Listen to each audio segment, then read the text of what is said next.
Hey everybody, it's the Weekly Watcher for April 9th, 2010. I'm your host Ben Morse, and it's time to get this party started. Oh, and I do mean partay. We recently had Party Rock King, TV show host and all-around rad dude Andrew W.K here at Marvel HQ and took him on a little tour of our office. Our own Agent M interviewed him about Marvel, music, and more. What's even bigger than a walking, talking, rocking party machine?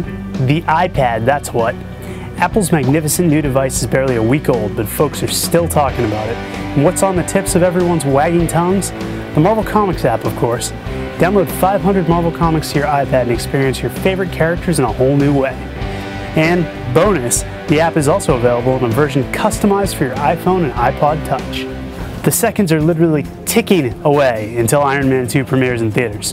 Here in the US, the movie opens on May 7th. But if you're in another country, you may be seeing Tony Stark and company on a different date. Visit Marvel.com for a complete list of international Iron Man 2 release dates, new photos from the movie, as well as the official and officially awesome Iron Man movie and Stark Expo sites. Time to dig into this week's stack. The Deadpool Corps embarked on their epic universe-spanning mission in Deadpool Corps #1 by Victor Gischler and Rob Liefeld. The secret history of S.H.I.E.L.D., Marvel's premier espionage agency, goes back, centuries back.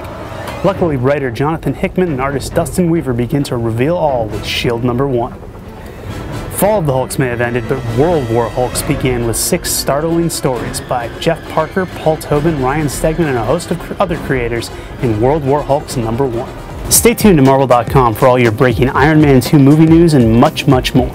And as always, for a full list of comics on sale, as well as news and info on movies, video games, motion comics, and toys, as well as thousands of digital comics, check out Marvel.com. I'm Ben Morse, and for over 70 years, this is Marvel, your universe. Marvel, your universe.